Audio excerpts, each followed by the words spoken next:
खूप प्रचंड गरिबी आणि टोकाची श्रीमंती आणि ते पूर्ण पैसे स्वतःचे, तर हा खूप मोठा अहंकाराचा भाग आहे. सावकाश माझ्या आयुष्यात शिरलेलं व्यसन होतं ना, ते एवढं प्रचंड वाढलं, ते व्यसन आणि अहंकार दोन्ही पॅरलली वाढत गेलं आणि त्याने ताबा घेतला माझ्या मेंदूवर त्या व्यसनाने. व्यसन एकमेव एवढी इमानदार गोष्ट आहे जी पद, पत, जात, पैसा काही बघत नाही, सगळ्यांना एकसारखा रिझल्ट देते. हे जो काळोख होता ना, पैसे असून डार्कनेस, हा खूप विचित्र होता.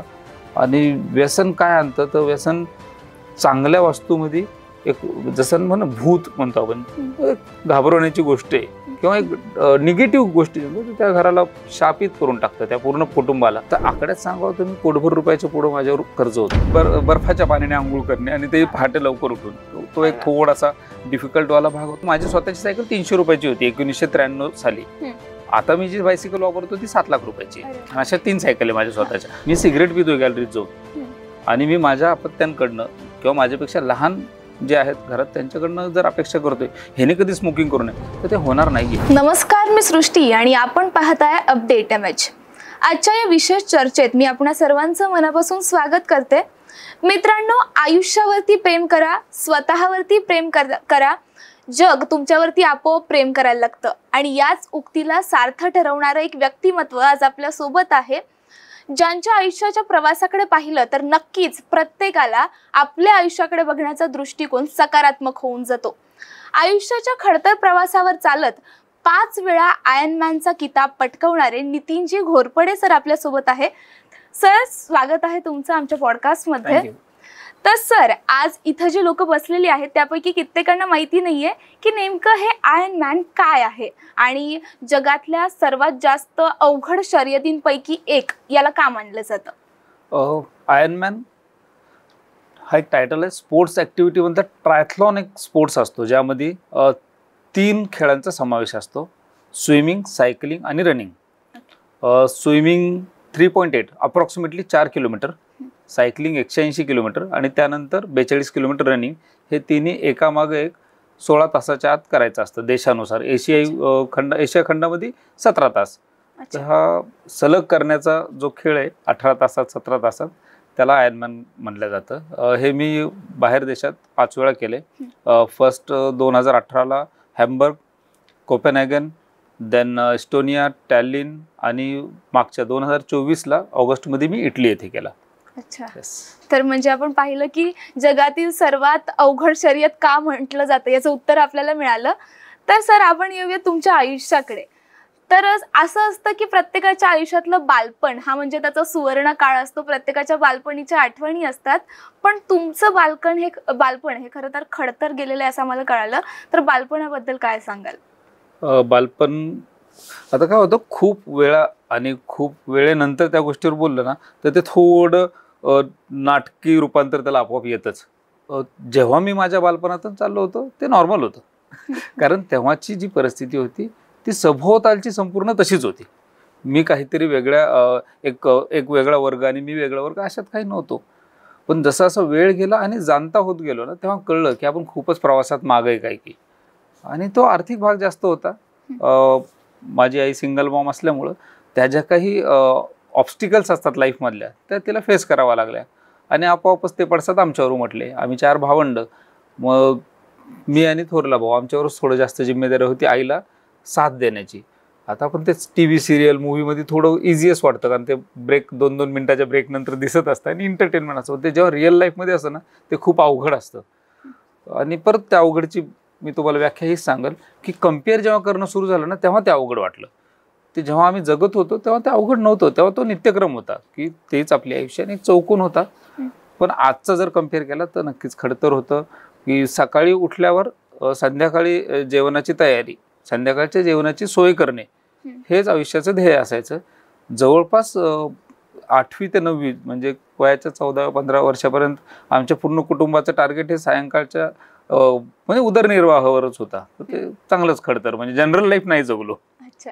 अशा कुठल्या आठवणी वाटतात बालपणीच्या ज्याचा आजही तुमच्या भविष्यावरती परिणाम झाला असं वाटतंय. नाही, माझ्या पूर्ण आयुष्यावर जर काही गुड इम्पॅक्ट झाला असेल तो माझ्या आईने आमचं पूर्ण कुटुंब सांभाळल्याचा. आणि तिचं एक स्त्री म्हणजे आजच्या काळाच्या तुम्ही आज जावा ना 35-40 वर्ष मागं, तर त्या ब्लॅक अँड व्हाईट काळात तिने स्वतःच पुरुष म्हणून पुढे येऊन जे आम्हाला आमचं संगोपन केलं, ठीक आहे ना, तिचीच आर्थिक घडी बसलेली नव्हती तर आम्हाला तेच भेटणार ना ऑटोमॅटिकली. पण त्यात तिने आम्हाला पुढे नेलं, जे काही शिकवलं आणि आम्हाला मोठं केलं. तर तिच्याकडे बघून आमचं आयुष्य खूप सोपं आहे. म्हणजे त्या कम्पेअरला आम्ही जे काही करतोय तर एवढं काही विशेष नाही आहे. पण ठीक आहे, परत तोच भाग येईल की दुसऱ्याशी बराबरी करण्याचा, तर थोडंसं खडतर गेला. पण जे काही लहानपणी बघितलंय ना, तर आता हे आयुष्यात जे काही दिसतंय ह्याच्याबद्दल काही वाटत नाही विशेष. हे काही नाहीच आहे प्रॉब्लेम. म्हणजे विचार जुळत नाही. लोक बरेचसे असे म्हणतात, माझ्या वयात एक 5-10 वर्षापासून मी बघतोय जनरल की जोडपे एकमेकात लग्न करतात आणि 5 वर्षांनी म्हणतात आमचे विचार जुळत नाही. असे काही जेव्हा शब्द कळतात किंवा नाही मी खूपच आर्थिक संकटात आहे आणि आता मला काहीतरी जगावंसंच वाटत नाही, हे सगळे शब्द क्षुल्लक वाटतात. की असं काही नसतं. की मी जो वेळ बघितलाय, माझ्या परिवाराने जो वेळ बघितलाय की खरंच लोकांच्या घरी लग्न असायचं तेव्हा आमच्या घरी सण असायचं. मग त्या कम्पेअरमध्ये हे काहीच नाही आहे. किंवा एक माझ्या पण आयुष्यात एक असा चढ उतारपैकी एक म्हणू ना चांगला काळ असा पण आला की मी खूप जास्त पैसे पाहिले. तेव्हा पण तो त्रास नाही झाला का, तर बालपण खूप करेक्ट गेलं होतं. जे म्हणलं तर आज करेक्ट म्हणावं वाटतं, तेव्हा त्रास जरी वाटला. आणि परत एकदा माझ्या काही चुकांमुळं एक उतार लागला होता आर्थिक बाबतीत आणि सगळ्या.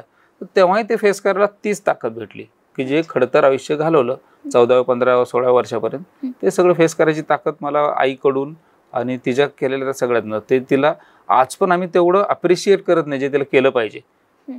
कारण तेवढा वेळ एकमेकांचं जमत नाही. किंवा तिचं असतं थोडं फिरण्यावर असतं माझ्या आईचं, आणि त्या बाबतीत आमचं नाही पटत. मग तिला अप्रिशिएट केलं पाहिजे. मी हे सगळं तिचं केलेलं आहे. अच्छा, मग हे सगळं जगत असताना तुमच्या आयुष्यात आलं ते म्हणजे व्यसन.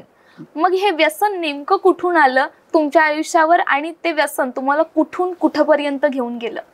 व्यसन आलं का मी ओढवून घेतलं, ह्याला मी ओढवून घेतलं हाच शब्द करेक्ट राहील. झालं काय, प्रचंड गरिबी बघून जेव्हा 16 वयाचं मी 17-18 वर्षी छान अमाऊंटचं मला व्यवसाय सापडला. म्हणजे मी वयाच्या 20शीत चांगला धनाढ्य माणूस झालो होतो. आणि झालं काय की खूप प्रचंड गरिबी आणि टोकाची श्रीमंती, आणि ते पूर्ण पैसे स्वतःचे. तर हा खूप मोठा अहंकाराचा भाग असतो की जगात आपण लोकांबद्दल मला जास्त बोलण्याचा अधिकार नाही आहे, पण जनरली बघितलं जातं की पिढीजात आलेली संपत्ती, वडिलांकडून आलेली प्रॉपर्टी, वडिलांकडून आलेला व्यवसाय मुलांनी वाढवला आणि मग तो श्रीमंत झाला. पण माझं काहीतरी वेगळंच होतं. मला एक हिडन अहंकारच म्हणाल की एवढा मोठा होता की हे कोणाचंच नाही, हे फक्त माझं आहे आणि मी स्वतः कमवलेलं आहे. आणि एवढा मोठा माणूस कोण नसतो जगात आणि असं कोण बनत नसतं, असे काहीतरी मी स्वतःला ब्रीफ करत होतो. आणि त्यात जी सावकाश माझ्या आयुष्यात शिरलेलं व्यसन होतं ना, ते एवढं प्रचंड वाढलं. ते व्यसन आणि अहंकार दोन्ही पॅरलली वाढत गेलं आणि त्याने ताबा घेतला माझ्या मेंदूवर त्या व्यसनाने. हाच शब्द खरा आहे की त्या व्यसनाने माझ्या शरीरावर आणि मेंदूवर ताबा मिळवला. आणि मग जे नाही करायला पाहिजे ते सगळ्या गोष्टी करत गेलो. काय परिणाम झाले मग त्याचे भविष्यावर? जास्त दिसणारा परिणाम लोकांना आर्थिक, पण मला जास्त दिसणारा परिणाम जो आहे काय, आर्थिक बाब ही सांभाळल्या जाण्यासारखी आहे. पण माझं जास्त नुकसान जर किंवा व्यसनामुळे होणारं जास्त नुकसान जे माझं झालं आणि जगात सगळ्यांचं, ते व्यसन एकमेव एवढी इमानदार गोष्ट आहे जी पद, पत, जात, पैसा काही बघत नाही, सगळ्यांना एकसारखा रिझल्ट देते, ते म्हणजे बर्बादी. माझं कौटुंबिक आणि दुसरं म्हणलं जाऊ ना तर एक स्पिरिच्युअल लाईफ जे होतं, स्पिरिच्युअलचा अर्थ देवधिक गंडेदुरे नाही, एक जो आदर, भाव, सन्मान घरातल्या सगळ्यांचा किंवा आपसा मित्रांमधला, मिसेस सोबतचं वागणं, आईसोबतचं, हे सगळं प्रचंड विकृत झालेलं होतं. आणि पैसे, अपघात प्रचंड वाढले.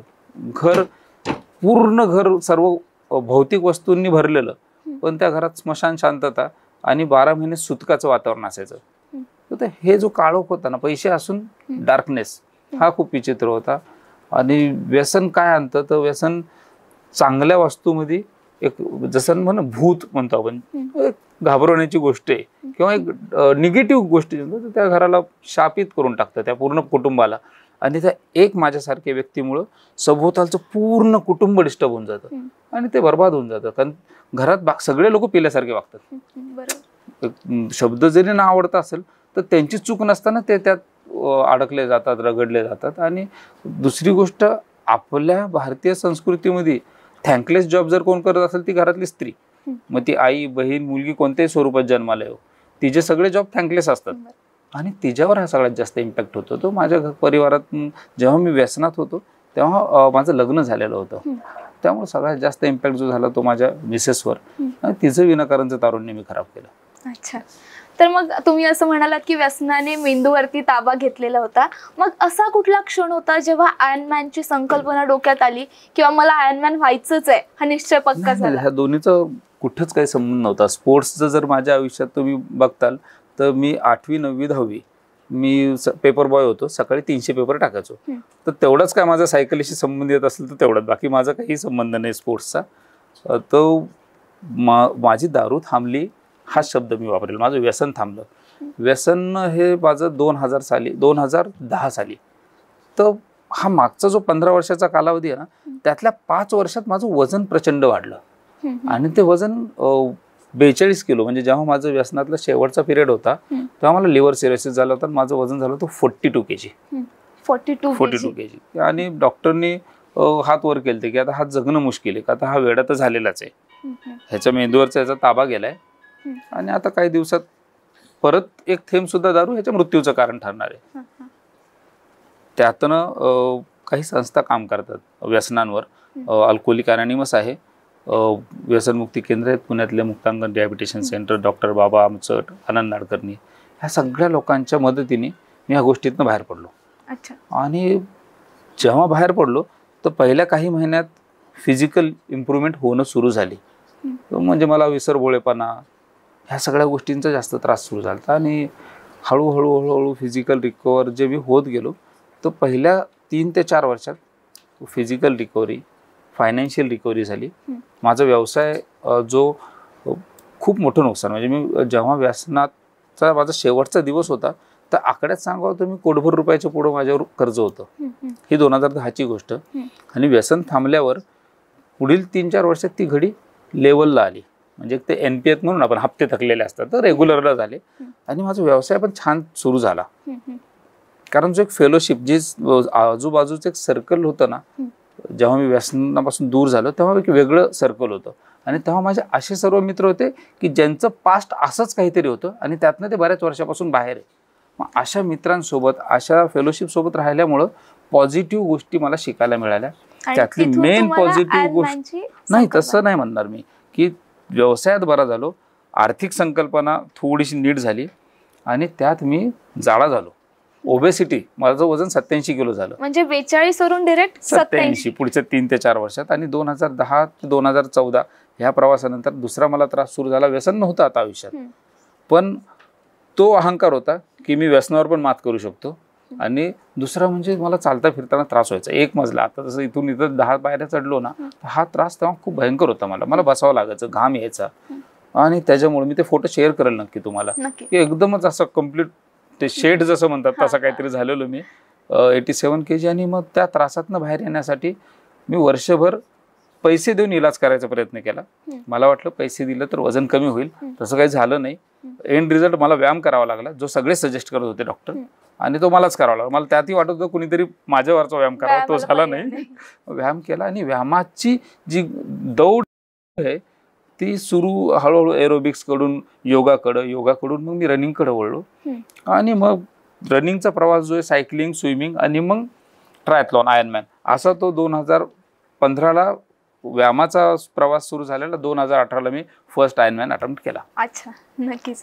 म्हणजे आपण पाहिलं त्यांची कौटुंबिक पार्श्वभूमी काय होती आणि कसा खडतर प्रवास होता आणि त्यावरती मात करून त्यांनी आयर्नमॅनची स्वप्न पाहिली आणि त्याच्याकडे त्यांनी वाटचाल सुरू केली.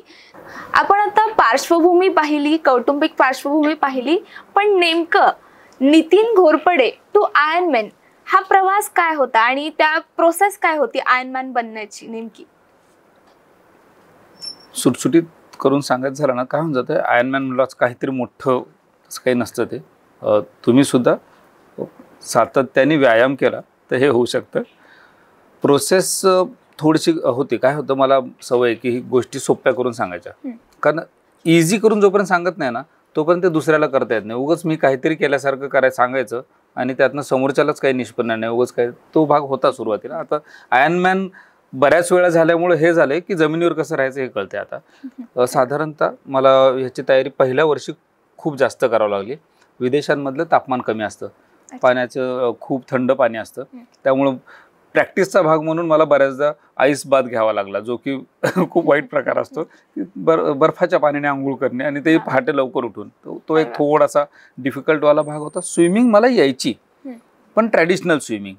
जेव्हा समुद्रात किंवा नदीमध्ये पोहतो आणि बराच 2-2 किलोमीटर आत जाऊन परत बाहेर येणे, हा जो भाग असतो तो थोडासा एकट्यात भयावह असतो. पण मेडिटेशन या गोष्टीची काही पार्श्वभूमी असल्यामुळं मला विपश्यना माझा आवडता भाग आहे, तर त्यामुळं ती गोष्ट इझी गेली. सायकलिंग 180 किलोमीटर करायचं तर बऱ्याचदा ही प्रॅक्टिस इंडोर करावं लागते, इंडोर ट्रेनर असतात, तर मग तेवढ्या वेळेस मोनोटोनस होऊन जातो. तर तो होऊ नये म्हणून शांत चित्त ठेवणे, ह्या सगळ्या स्पोर्ट्स ॲक्टिव्हिटीमध्ये मेडिटेशन होतं. हे मला या आयर्नमॅनचं सगळ्यात मोठी अचिव्हमेंट जर म्हणाल माझ्यासाठी, की मी या खेळाला, या पूर्ण स्पर्धेला मेडिटेशन म्हणून घेतलं. शारीरिक चांगलाच कस लागतो. माझं बऱ्याच वर्षांपासून 61-62 म्हणजे एक 60 to 63 kgच्या मध्ये वजन आहे, जे 87चं आहे. सॅगबॅग अजून सुद्धा आहे, माझी एवढं पोट होतं. तर ते डॉक्टरी सल्ला की आपण हे ऑपरेट, म्हटलं ऑपरेटची गरज नाही, ते माझे मला राहते. त्यासाठी अजून कठोर व्यायाम करावा लागेल आणि व्यायाम केल्याने सर्व साध्य होतं, मानसिक, शारीरिक, आर्थिक सुद्धा. माझा यातनंच एक प्रोजेक्ट म्हणून माझं स्पोर्ट्स बायसिकल स्टोअर तयार झालं या खेळातनंच. आज लोक येत आहेत तिथं. म्हणजे साधारणतः सायकल मला जी माहिती होती, तर माझी स्वतःची सायकल 300 रुपयाची होती 1993 साली. आता मी जी बायसिकल वापरतो ती 7 लाख रुपयाची. अशा 3 सायकल आहे माझ्या स्वतःच्या. अमाऊंट डझंट मॅटर, एवढ्या कॉस्टची सायकल असती ह्याचा अभ्यासक्रम, आणि नंतर त्या टाईपच्या बायसिकल्स मी सेल करतो. हा जो प्रवास आहे, त्यातनं माझं एक व्यवसाय सुरू झाला.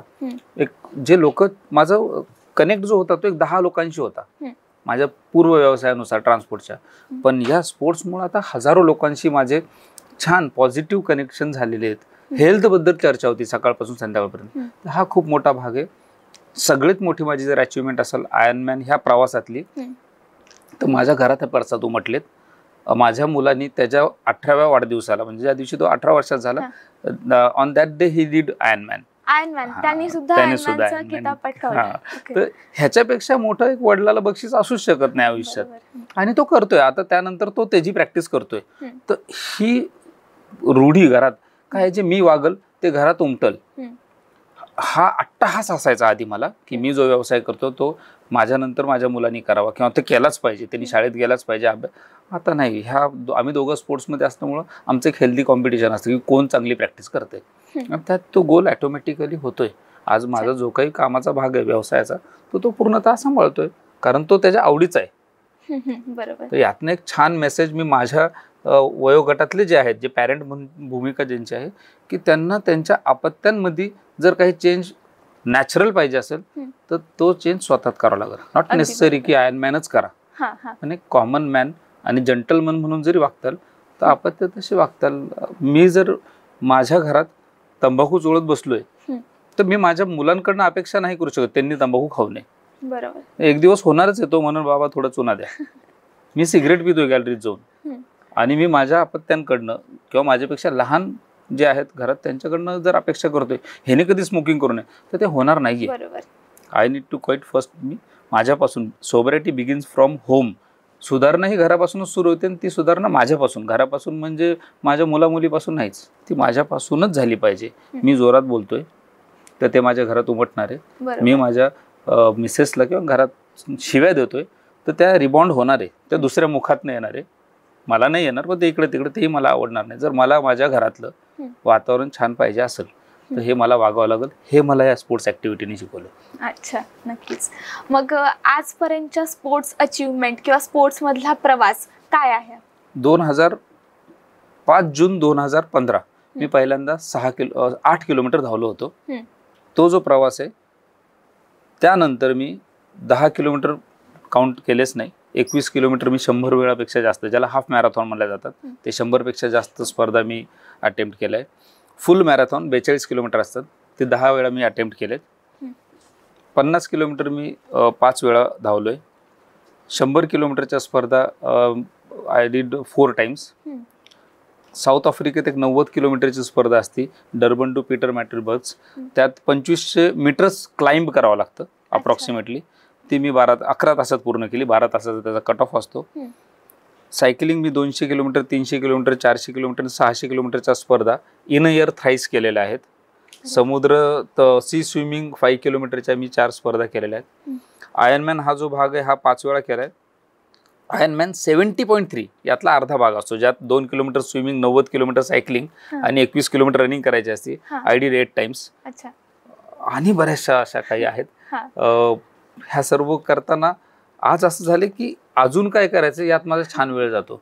मी दरवर्षी एक आयर्नमॅन टार्गेट करतो. यावर्षी may be me August September मध्ये मलेशिया जाईल आणि त्याचा अभ्यासक्रम चालू आहे, म्हणजे रोज व्यायाम. तर मग हा सगळा जो प्रवास होता, म्हणजे इतक्या स्पर्धा तुम्ही केल्या, सर्व केलं, पण हे सगळं करताना असा कुठला क्षण होता की तेव्हा वाटलं नाही बाबा आपल्याकडून नाही होऊ शकत, आपण मागे वळावं, असा कोणता क्षण होता का? होता, नक्कीच होता. पहिल्यांदा मी 2018ला हॅम्बर्ग जाण्यापूर्वी चेन्नईमध्ये ही ट्रायथलॉनची स्पर्धा होती. 18 तास त्याचा कट ऑफ होता. तो माझ्या आयुष्यातला पहिलाच 18 तासाचा इव्हेंट होता. त्यात सायकलिंगमध्ये मी पडलो, माझा ऍक्सिडेंट झाला, घसरलो, मार लागला चांगल्यापैकी. चूक माझीच होती. शेवटी माझ्या दुर्लक्षामुळे कुठेतरी मी स्किड झालो आणि पडलो. खूप मार लागला होता. त्यानंतर सायकलिंग पूर्ण केलं आणि धावताना दुर्दैवच माझं एक साप आडवा गेला आणि मी तिथेही पडलो. आणि तो जो प्रचंड मारलेला, त्या स्पर्धेत मी 8 मिनिटं उशिरा संपली ती स्पर्धा आणि मी डिड नॉट, म्हणजे क्वालिफाय नाही झालो. तर त्याचा एवढा प्रचंड त्रास झाला ना की त्यानंतर आपल्याला हे काही करायचंच नाही, असा काहीतरी तो एक भाग आलता आयुष्यात.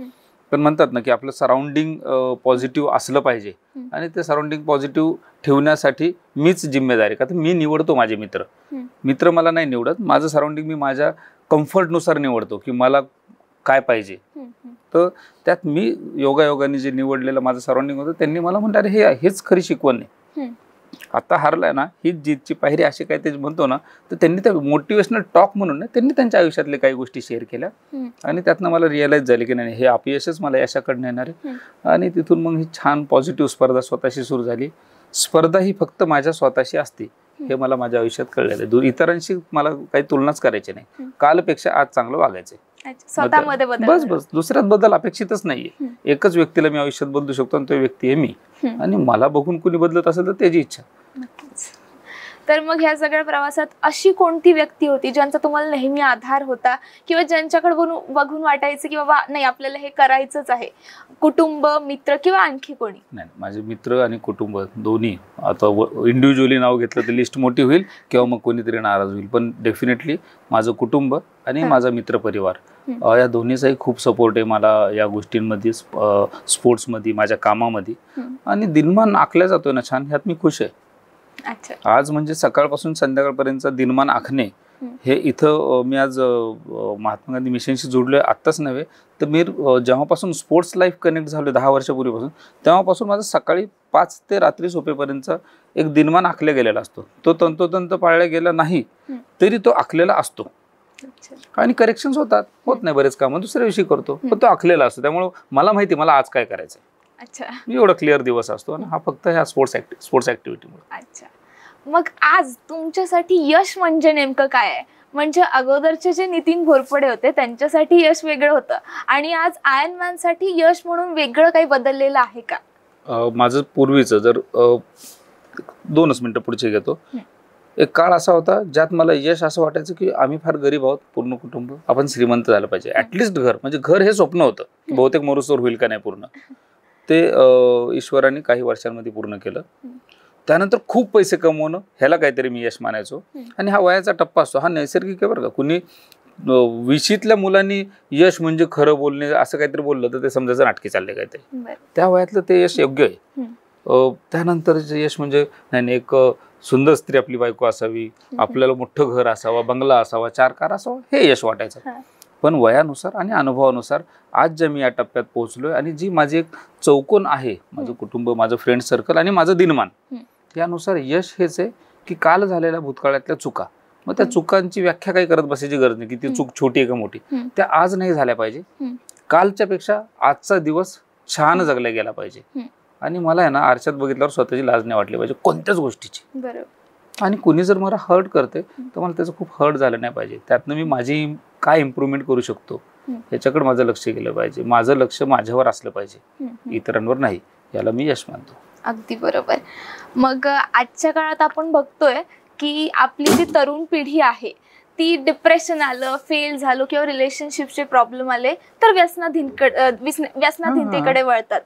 मग तुम्ही व्यसनावरती मात करून एवढा मोठा टप्पा पार केलेला आहे, तर त्या तरुण पिढीला काय सांगाल किंवा त्यांच्या पालकांना काय तुम्ही मेसेज द्याल? बघा, तुमच्या यंगस्टर्सला सांगा एवढा मी खरंच मोठा नाहीये फर्स्ट ऑफ ऑल. का तर तुम्ही खूप छान, ही जी पिढी ही सर्वात छान आहे. का तर एक तर तुम्ही AI पिढी आहे, सगळे तुम्हाला सगळं माहिती आहे. होतंय काय की ह्या सगळ्या यश अपयश ह्या सगळ्या गोष्टी अनुभवातूनच कळतात. एक सराउंडिंग अशी असली पाहिजे. माझ्याबद्दल मी परत म्हणेल, मी दुसऱ्याला उपदेश करणं एवढा मोठा नक्कीच नाहीये. मला जर माझं लाईफ बॅलन्स करायचं असेल तर 4 पैकी 2 मित्र मला नाव ठेवणारे असावेच, ज्यांचं मी ऐकतो आणि जे मला झापडतात. माझं आज पण मी नेहमीच्या माझ्या शेअरिंगमध्ये सांगतो की माझं दुसरीचे मित्र अजून पण आहेत. माझे खूप मोजके मित्र आहे, पण दुसरीचा मित्र आज पण कायम आहे आणि आमच्या महिन्यात 2-3 छान भेटी होतात. म्हणजे घरी जेवतो आम्ही एकमेकांच्या. तर तिथं ते नाही बघत की हा डायरेक्टर आहे का अमुक आहे का आयर्नमॅन आहे. ते तिथं तो जो आता जस्ट शूट सुरू व्हायच्या पूर्वी काय नाव लिहिलं तर ते एकेरी नाव होतं, तसं माझं नाव त्यांच्या मोबाईलमध्ये नित्याच लिहिलेलं आहे. तर त्यातला तो भाग आहे. तर तेवढा एक क्लोज असावाच कोण ना कोण लाईफमध्ये की जो ते बघणार नाही कोणत्या पदवर आहे नितीन घोरपडे, तो तिथं खाडकन बोलणार की तू ते नव्हतं बोलायला पाहिजे आणि ते मी घेताना पॉझिटिव्ह घेतलं पाहिजे. बरोबर. ह्या गोष्टी झाल्या तर त्या होणार नाही. व्यसनाधीनतेकडे वळायची कारणे बरेच आहे. आपण जनरली फक्त बघताना एकच कॅमेरा समोर ठेवतो, त्याच्याकडे 2-3 बाकीच्या अशा पण काही गोष्टी आहे की यासाठी एक अख्खी एजन्सी काम करते समाजात की या गोष्टीचा सेल कसा वाढवायचा, हे प्रोडक्शन असतं, ह्याची पूर्ण एक इलिगल चेन आहे. ती चेन ब्रेक करायची रिस्पॉन्सिबिलिटी तुमच्यासारख्या प्रत्येक यंगस्टरची आहे. जिथं कुठं हे डिटेक्ट होते, माझं तुमच्या जे काय आता हे इलेक्ट्रॉनिक मीडिया थ्रू तुमच्या थ्रू एक अपील राहील, एक रिक्वेस्ट राहील सगळ्या यंगस्टर्सला की जिथं कुठे ही गोष्ट डिटेक्ट होती मला डायरेक्टली कॉन्टॅक्ट होऊ शकता, माझ्याशी कनेक्ट होऊ शकता. त्यांचं नाव अनामिक राहील, ह्याचं श्युअरिटी मी देतो. मी काही संस्थांसोबत काम करतो, त्यात काही शासकीय यंत्रणा सुद्धा सहभागी आहेत की तिथे ह्या गोष्टीचा बरोबर जो काही निकाल लावायचा तो लावला जातो. ते पूर्ण मी इथे स्क्रीनवर एक्सप्लेन नाही करू शकत. गोष्ट नंबर 2 की मला जर माझ्या सभोवताली असं कोणी दिसतंय आणि तो माझा मित्र आहे आणि त्याला त्यातनं बाहेर काढायचं, तर मी नक्कीच प्रयत्न केला पाहिजे. माझ्या सोबतचा एखादा बिघडतोय व्यसनात चाललाय, तर माझं काम आहे त्याला बाहेर कोणत्या अँगलनी काढता येईल, अशा कोणत्या ठिकाणी जर तुम्हाला माझी मदत हवी असेल तर मी तिथे अवेलेबल आहे. कोणतंही, मी माझंही नाव आणि त्या व्यक्तीचंही नाव कुठे येऊ दे, अशा बऱ्याचशा संस्था निनावी काम करतात की ज्या ॲडिक्शनवर चांगल्या प्रकारे काम करतायत. आणि यंगस्टरला माझी विनंती आहे की स्पोर्ट्स ही एकमेव अशी सोपी गोष्ट आहे. काही नाही, नॉर्मल शूजवर जरी सकाळी पळायला निघालं आणि अर्धा तास धावलं ना तर दिवसभर कोणतंच व्यसन करायची इच्छा होणार नाही. व्यसन चालू असेल तर ते बंद होईल आणि चालू झालेलं नसेल तर ते कधीच चालू होणार नाही. सगळ्यात सोपा व्यायाम आहे धावणे, की आपल्याला आपल्या सोबतच्याशी बोलता येतं एवढा श्वास लागला पाहिजे. ह्या गतीने जर धावलं आणि रोज धावलं आठवड्याभर तर कधीही कोणतं व्यसन लावणार नाही. हा छोटासा सोपासा मार्ग आहे. याशिवाय जो काही खेळ तुम्हाला आवडतो तो 1 तास द्या रोज, व्यसन नाही लागणार असं मला वाटतं. नक्कीच. शेवटच्या प्रश्नाकडे वळूयात. आज तुम्ही भूतकाळातल्या नितीनजी घोरपडेंकडे जेव्हा वळून बघता तेव्हा आज इथे बसलेल्या नितीनजी घोरपडेंमध्ये सर्वात मोठा बदल तुम्हाला कोणता वाटतोय? स्वतःहून स्वतःचे कौतुक केल्यासारखं होईल ते. आणि वेळेनुसार होणारा बदल आहे आणि वेळेनुसार म्हणायला स्क्रीनवर खूप छान गोड वाटतं की मॅच्युरिटीनुसार काही नाही. जेवढा लाईफमध्ये गेम वाजला ना तुमच्या लोकांच्या भाषेत की त्यांनी सगळं शिकवलं मला. माझं होत्याचं नव्हतं जेव्हा झालं ना तेव्हा मला कळलं की आता जर मी नाही बदललो ना, ते म्हणतात ना बदल जाऊ नाही तो बदल दिए जाऊंगे, तर असा काही मेसेजेस होता देवाकडनं ईश्वराकडनं एक उच्च शक्तीकडनं की आता सुधारला नाही ना तर तुला घेऊनच जातो. तर ते सुधारावं लागलं हुक और क्रूक. आणि नंतर जे चांगलं आयुष्य जगायला लागलं ना त्यात मजा यायला लागली. तर मला आता मागून फक्त मी करेक्शनसाठी घेतो, काही फीडबॅक घ्यायचा असेल माझ्या पूर्व आयुष्यातनं तर इथं मी चुकलो होतो, एक्स ठिकाणी मी असं वागलो होतो, ही परत तीच स्क्रिप्ट समोर आली, इथं नाही वागायचं आहे. तर मी मागच्या आयुष्याला खूप छान एक गाईड म्हणून घेतो, मार्गदर्शक म्हणून मी माझं पूर्व आयुष्य माझ्यासोबत ठेवतो आणि त्याचं रिसेंट लाईफमध्ये त्याचं आचरण करतो, त्यातनं नोट्स घेतो पॉझिटिव्ह. नक्कीच आज खूप सुंदर संवाद तुमच्यासोबत घडला आज.